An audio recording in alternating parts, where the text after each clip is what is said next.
welcome to another episode of the Car Girl Show. I'm Jessie Kessel, and this is my co-host, Janice Showers. And we have Kim McPherson joining us today from Sell It Smart. She's going to be talking to us a little bit about people who are a little bit credit challenged. I'm not even familiar with what the right term is, so she'll touch a little bit on that. Kim, say hello. Hi, everybody.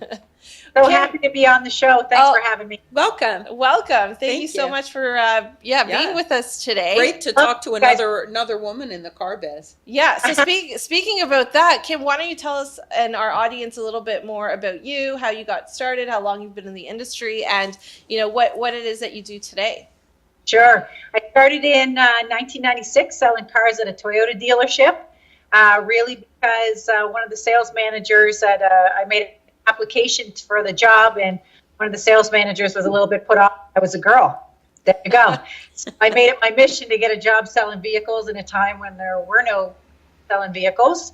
And fast forward to 2001, I was in a dealership looking for a promotion, trying to get into the finance office. It never happened. And a big gorilla event came to town and introduced me to the non-prime market. I had several customers at the time that I sold vehicles to that weren't getting approved, and I noticed there was a problem in this particular area.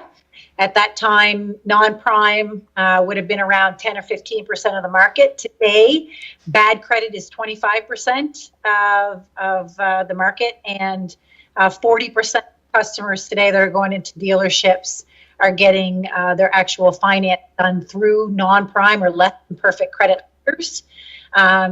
Obviously showing us that it's a much bigger problem. So what I've been doing since 2005, helping dealers set up and optimize their non-prime departments.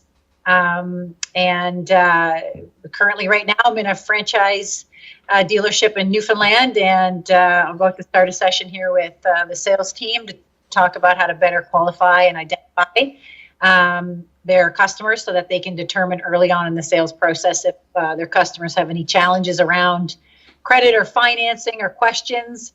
And we teach them to basically switch up the process and move that finance piece to the front part of the sales process, and then operate the sales process from there. So get the money first and then match the vehicle.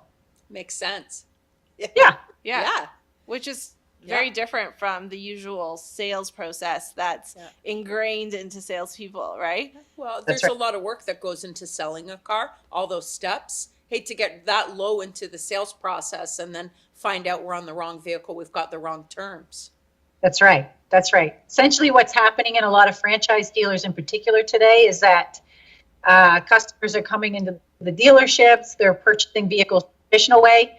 We still have only taught our sales professionals one way of selling, and that's the traditional way: meet and greet, qualify, identify, or interview the customer, and then match them to a vehicle, get them emotional. But our customers are speaking a different language now, and a big part of what we do is just teach sales professionals to start listening to all the customers' challenges and concerns, one of which is vehicle. They want a vehicle that meets their needs, and most people want a vehicle that also meets any budget that salespeople should be respectful of. People want to be able to sometimes, for the most part, when it's introduced to customers, the concept of financing the vehicle ahead of vehicle selection is a welcome concept. It doesn't really have a whole lot to do with having bad credit. It has more to do with the convenience of being able to talk to the finance manager up front, make sure that you get your best conditions in place. Am I getting my best approval? Do I have the best rate? Do I have the best terms? Is the vehicle I'm about to look at a vehicle that actually meets my complete needs that include budget? Instead of the old school way of selling, which is, there's your car. Now that you're emotional about it, let me tell you what it's going to cost you. And when you don't like that, I'm going to bump you because I'm a good closer. I don't really fall that way. Sure.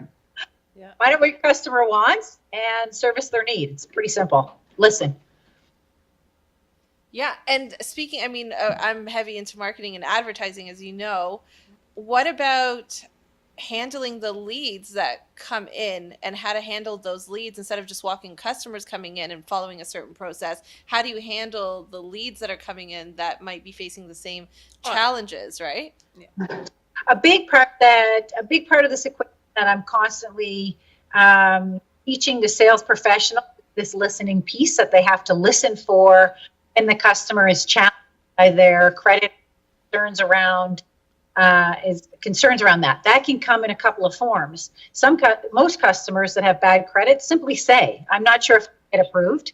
Some customers are prime and unsure, and it's not that easy. So to answer your question around online leads, is it really simplifies the process when you have a customer that's already online as presented as having credit challenges. Perfect. So we know that the last thing in this equation is me as a salesperson presenting a vehicle. My first initiative is to get the customer the money so they can purchase the vehicle. And that's the big game changer. So in approaching an online, in particular, credit lead, we have to approach that lead first with the conversation around, before we talk vehicles, let me first get you the money from the bank so you can purchase the vehicle. So I'm going to find out how much money the bank's going to loan us, at what interest rate and what terms, and then I'm going to match that money to a vehicle that meets your needs, any budget I need to be respectful of, and we'll go from there. Pretty simple. Makes sense. Are your dealers buying leads? What's the situation in the East Coast when it comes to buying leads, or are they creating these leads themselves online? Well, we have this conversation a lot in training. Where do we get leads? How do we generate them? And I'm constantly saying, 40% of the market has less than perfect credit. The leads are there. Everyone is in the non-prime business across this country. It's just that we haven't taught a different way to sell. So when the customer is having finance questions, simply direct them to the finance office first.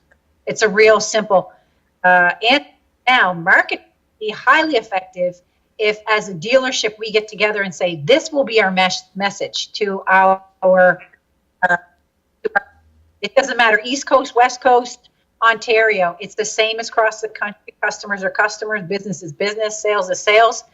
The only difference is that some dealers are deciding to really communicate with their clients and say, this is how we can help you. And I encourage a lot of dealers to just get away from the old hat talk around, if you have bad credit, come to our dealership so we can help you with your bad credit, versus conversation around like our brand message at Sell It Smart. And we also dealers promote marketing message, which is buy it smart. Know you're approved before you shop. We just help our dealers different angle and have a conversation up front before the customer gets to the dealership, simply so that when the customer walks through, or they can say, hey, I saw your ad. I would like to shop for a vehicle that way. I want to talk to your finance first. The leads are a good tool, but they don't close at a very high ratio. So any dealer that we're doing business with that is currently purchasing leads right now, and they have a place. Again, it's the easiest customer to manage in the non-prime world, because they've already identified it's having a credit issue. And we already know when we approach them, we need to get them their money in place first. The closing ratio on them isn't that great for a couple of reasons. One, the process, maybe the process isn't great at the dealership. Great. Yeah. Or it's party. So it's not a trusted resource necessarily for the customer to be putting their credit information to. So I always encourage dealers, buy some, generate your own, come up with your own message. Salespeople today should personal message. Yeah. Perfect. Yeah, thank you, Kim. Thank you. I love the idea of moving that up in the process, the business, the F&I office, because I do BDC, I make appointments. When I hear on the phone that we do have a customer with credit challenges, I would agree with you. All you have to do, Kim, is listen and the customer does tell you that. And sometimes I get pushback from the dealership when I want to bring the customer in to meet with the F&I manager up front. And that's how I would present that and even say to the customer, I understand what you're saying. You're concerned about your credit. Why don't you come in, have a face-to-face with the finance and insurance manager. We deal with 12 different lending institutions. Let's find out where you're at before we land you on a car. So absolutely, I'm familiar with that. But I don't know that dealerships have progressed with what you're saying into moving that piece up front. But I think that's where it belongs, and I think it can save both the customer and the salesperson a lot of time. You know, as somebody who spent 15 years on the floor, it's crushing to go through that whole process and land somebody on the car and just then, to find out, you know, and have the business manager throw the docket on your desk and say, you know, it's not going to happen unless you have $5,000 down and the firstborn. And so love that idea. It's. Yeah. But I would say there's still pushback from the dealer. So, Kim, you're doing a great job educating them. Go, Kim. So, if somebody watching would like to get in touch with you to get more information, how can they reach you? Definitely LinkedIn. I don't know if you guys share that profile there. My LinkedIn profile is just Kim McPherson. Definitely my website, www.sellitsmartworkshops.com. And I think you can Facebook.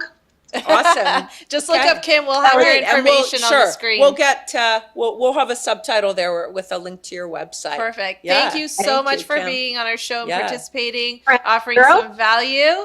We'll let you get back to your training. Yeah, have a great training session. Thank you. All right. Thanks, guys. Okay. Thank you. Okay. Have a good afternoon. Bye, guys. Bye. So that concludes our episode with Kim McPherson from Sell It Smart, talking about some subprime solutions. If you like this video, make sure to like, share, and comment below. Until next time, take care. Yeah, thank you.